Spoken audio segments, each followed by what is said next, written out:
আসসালামু আলাইকুম। কালবেলা টিভিতে আপনাদের সবাইকে সুস্বাগতম। আজকে খুবই গুরুত্বপূর্ণ একটি নিউজ আমি আপনাদের সামনে উপস্থাপন করব। সবাই সম্পূর্ণ ভিডিওটি মনোযোগ সহকারে দেখবেন। আগামী সেপ্টেম্বরে নতুন অংশীদারিত্ব ও সহযোগিতার চুক্তি নিয়ে বাংলাদেশের সাথে বৈঠক ছিল ইউইওর, যা জাতিসংঘ নামে পরিচিত। কিন্তু এই বৈঠকটি তারা বাতিল কেন করলো তা জানবো আমরা প্রতিবেদনে।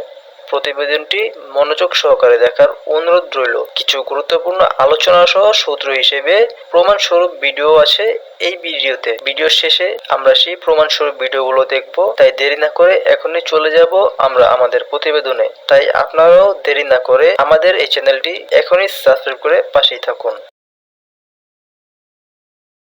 বাংলাদেশে কোটা সংস্কার আন্দোলনকারীদের উপর অতিরিক্ত বল প্রয়োগের ঘটনায় মুখ খুলেছে ইউরোপীয় ইউনিয়ন বা ইইউ। আগামী সেপ্টেম্বরে নতুন অংশীদারিত্ব ও সহযোগিতার চুক্তি নিয়ে বাংলাদেশের সাথে আলোচনা শুরুর কথা ছিল ইউরোপীয় ইউনিয়নের, তবে এবার সেটি স্থগিত করেছে তারা। আন্তর্জাতিকভাবে হাসিনার বিরুদ্ধে মামলা হচ্ছে এবং সেনা প্রধানের বিরুদ্ধে মামলা হচ্ছে। সুতরাং আমি আপনাদেরকে বলবো, আপনারা নামছেন সব ভালো কথা, কিন্তু একটা মিশন নিয়ে না হয়। প্রথম কাজটা হচ্ছে থানায় মামলা দায়ের করা, তারপরে হাসিনার গ্রেফতারের জন্য সারা দেশকে উত্তাল করে দেওয়া। সারা দেশের এই আওয়ামী লীগ, এই পুলিশ এবং স্বৈরাচারী শেখ হাসিনার নাভিশ্বাস তুলে দেওয়া যতক্ষণ পর্যন্ত হাসিনার গ্রেফতার না হয়। আপনারা ইতিমধ্যে দেখেছেন যে ভারতের মিডিয়াতে এসেছে কি করে স্বৈরাচারী হাসিনাকে বাঁচাতে বাংলাদেশের র এসেছিল, যেটা আমি গতকালকে লাইভে এবং আগে লাইভেও বলেছি। বাংলাদেশের র প্রবেশ করেছে এবং কিভাবে স্টুডেন্টদেরকে হত্যা করেছে। এখনো কিন্তু সেই কালো ছায়া সরে যায়নি। আপনাদেরকে এখন ওই 11 আর 22 দফার ভণ্ডামি থেকে সরে এসে কারো প্রবৃত্তিতে যাবেন না। আপনারা এক দাবি, সেটা হচ্ছে স্বৈরাচারী শেখ হাসিনার গ্রেফতার এবং তাকে তার গদি থেকে টেনে নামিয়ে তাকে জেলে ভরা, এবং বিচার কার্যক্রম শুরু হতে হবে আন্তর্জাতিক সংস্থার মাধ্যমে উপস্থিতিতে। দর্শক, দয়া করে নাটেনের সম্পূর্ণ ভিডিওটি দেখবেন। চলমান ছাত্র আন্দোলন এখন হাসিনার পতনের আন্দোলনে পরিণত হয়েছে। পতনের ভয়ে অস্থির এখন সরকার। যে কোনো সময় গণ অভ্যুত্থান ঘটবে আর হাসিনাকে পদত্যাগ করতেই হবে।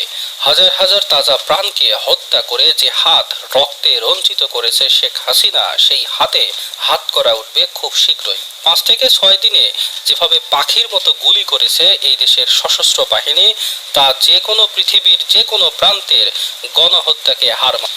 আর এজন্য এখন শেখ হাসিনাকে প্রধান আসামি করে মোট 26 জনকে অভিযুক্ত করে আন্তর্জাতিক আদালতে মামলার আবেদন করা হয়েছে। গতকাল এই আবেদন করেছে অস্ট্রেলিয়ার একটি আইনি প্রতিষ্ঠান। বাংলাদেশে কোটা সংস্কার আন্দোলনকারীদের উপর অতিরিক্ত বল প্রয়োগের ঘটনায় মুখ খুলেছে ইউরোপীয় ইউনিয়ন বা ইইউ। আগামী সেপ্টেম্বরে নতুন অংশীদারিত্ব ও সহযোগিতার চুক্তি নিয়ে বাংলাদেশের সাথে আলোচনা শুরুর কথা ছিল ইউরোপীয় ইউনিয়নের, তবে এবার সেটি স্থগিত করেছে তারা। দেখুন, বাংলাদেশে বর্তমানে যে পরিস্থিতি বিরাজ করছে তাতে জাতীয় ঐক্যের জন্য আলাদাভাবে ডাক দেবার আর কিছু আছে বলে আমি মনে করি না। এই যে কোটা সংস্কার আন্দোলন নিয়ে এত আলোচনা, দেখুন আমি আন্দোলনের শুরুতেই বলতে একেবারে জুন মাসে না, মিড জুলাই আমার মনে হচ্ছিল এই আন্দোলনটি আসলে কোটাকে সামনে রেখে হচ্ছে বটে, তবে এটি কেবলমাত্র কোটা সংস্কারের আন্দোলন যদি আপনারা কেউ মনে করেন বা মানুষ যদি মনে করে, বিরাট ভুল ভাবা হবে। আজকে দেখছিলাম মাননীয় প্রধানমন্ত্রীর দীর্ঘ বক্তব্য ডেইলি স্টারে এসছে, এবং তিনি এত দীর্ঘ বক্তব্য এবং এত ডিটেইলে সাধারণত গণমাধ্যমে আসে না। যারা আন্দোলন করছেন তারা কিন্তু এখন স্পষ্টভাবেই বলছেন, এতগুলো লাশ বাংলাদেশ তো দূরেই থাক, পাকিস্তান আমল, ব্রিটিশ আমল, কোনো আমলেই পড়ে নাই। আমি একজন বিশ্ববিদ্যালয় শিক্ষকের বক্তব্য শুনছিলাম, তিনি বলছিলেন 69-এর গণ অভ্যুত্থানে 61 জন, 52 ভাষা আন্দোলনে 12 জন, সেই 12 জনের 4 জনকে আমরা কিভাবে স্মরণ করি বলেন তো? সালাম, রফিক, জব্বর, তাদেরকে আমরা কিভাবে স্মরণ করি? আর আজকে স্বীকৃতভাবে গণমাধ্যমের রিপোর্ট বলছে 266-র উপরে মারা গেছে। একটা দেশে যখন মেয়াদের পর মেয়াদ ভোট ছাড়া সরকার থাকে, সেই সরকার যখন বল প্রয়োগের মাধ্যমে ক্ষমতায় থাকে, সেই সরকার যখন আইন আদালত কিংবা সংবিধানের তোয়াক্কা না করে, মানুষ যখন দেখে আমার তো আর বিচার পাওয়ার চাওয়ার কিচ্ছু নেই। দেখেন, একটা সময় প্রধানমন্ত্রীকে মানুষ খুঁজে বের করছিল, প্রধানমন্ত্রীর কাছে বিচার চাই, এখন সরাসরি প্রধানমন্ত্রীও খারিজ, আল্লাহর কাছে বিচার চাই। অনেকগুলো ছাত্রের বাবা মাকে আমি বলতে শুনেছি, আমরা আল্লাহর কাছে বিচার দিয়েছি। একটা দেশ কোথায় গিয়ে দাঁড়ালে মানুষ সৃষ্টিকর্তাকে মানে আর কোনো রাস্তা নাই, মানে আর একটা রাষ্ট্র অকার্যকর হয়ে গেলে তখন আমরা এভাবে সকল কিছু সৃষ্টিকর্তার হাতে ছাড়ি। এর মধ্যে সবচেয়ে দায়িত্বশীল যে ছিল হচ্ছে শিক্ষামন্ত্রী। আসেন দেখি শিক্ষামন্ত্রী কি বলেছে। শিক্ষামন্ত্রী 15ই জুলাই, তখনও আগুন এভাবে জ্বলে নাই, 15ই জুলাই বলছে, কিন্তু যারা প্রকাশ্যে নিজের আত্মপরিচয়, জন্ম পরিচয়, ব্যক্তিত্ব বিসর্জন দিয়ে তুমি কে আমি কে রাজাকার রাজাকার স্লোগান দিয়েছে, এরা সবাই এই যুগের রাজাকার। এই যুগের রাজাকারদের পরিণতি ওই যুগের রাজাকারদের মতোই হবে, ঘৃণা, ধিক্কার এবং ক্রোধ তাদের প্রতি। রাজাকারের দল তোরা এই মুহূর্তে বাংলা বাংলাদেশ ছাড়। বাংলাদেশটা কি কারো বাপের? কোথায় কোথায় বাংলাদেশ ছাড়, পাকিস্তান যা, অমুক দেশে যা, তমুক দেশে যা। Why? Who are you to say? চারজন লোক সিদ্ধান্ত নিলে শেখ হাসিনার হাত থেকে বাংলাদেশকে মুক্ত করা সম্ভব। মাত্র চারজন লোক যদি একত্রিত হয়, সিদ্ধান্ত নেয় যে আজ আমরা শেখ হাসিনার হাত থেকে বাংলাদেশকে মুক্ত করব, আজ ঘোষণা দেয়ার 1 মাস সময় নিলে 1 মাসের মধ্যেই শেখ হাসিনার হাত থেকে বাংলাদেশকে মুক্ত করা সম্ভব।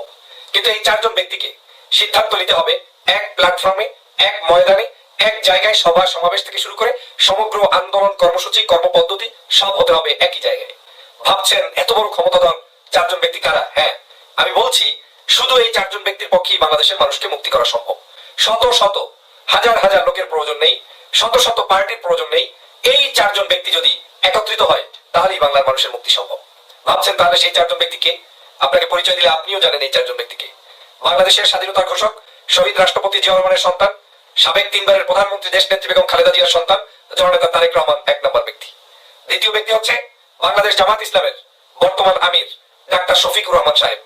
তৃতীয় ব্যক্তি হচ্ছে চরমনাইয়ের ইসলামী আন্দোলন বাংলাদেশের আমির ফয়জুল করিম, রেজাউল করিম সাহেব, তারা 2 ভাই। আর চতুর্থ হচ্ছে বাংলাদেশের হেফাজতপন্থী নেতা আল্লামা মামুনুল হক সাহেব সহ হেফাজতের বিভিন্ন ঘরানার আলেম ওলামা। এই 4টা ধারার লোকদেরকে যদি আপনি এক মঞ্চে, এক জায়গায়, একইভাবে, একই সুরে শেখ হাসিনার পতনের জন্য একত্রিত করতে পারেন, তাহলে বাংলাদেশে আমি চ্যালেঞ্জ দিয়ে বলছি এই সরকারের পক্ষে 1 মাসও টিকে থাকা সম্ভব নয়। শুধু গঠনমূলক ভাবে 4জন ব্যক্তি একই স্টেজে উঠে, অথবা 4জন ব্যক্তির প্রতিনিধি, 4জন ব্যক্তির দল এক মাঠে, এক জায়গায় প্রকাশ্যে ঘোষণা করবে আমরা ফ্যাসিবাদের কবল থেকে মুক্তি চাই, আমরা শেখ হাসিনার হাত থেকে মুক্তি চাই। এই 4 জনের তো পক্ষেই আজকে বাংলার এই মানুষকে পর্যন্তই, মুক্ত করা সম্ভব। দেখা হবে পরে কোনো আপডেট নিউজে। ততক্ষণ আপনারা ভালো থাকুন, সুস্থ থাকুন এবং আমার চ্যানেলটি সাবস্ক্রাইব করে আমার চ্যানেলের পাশেই থাকুন।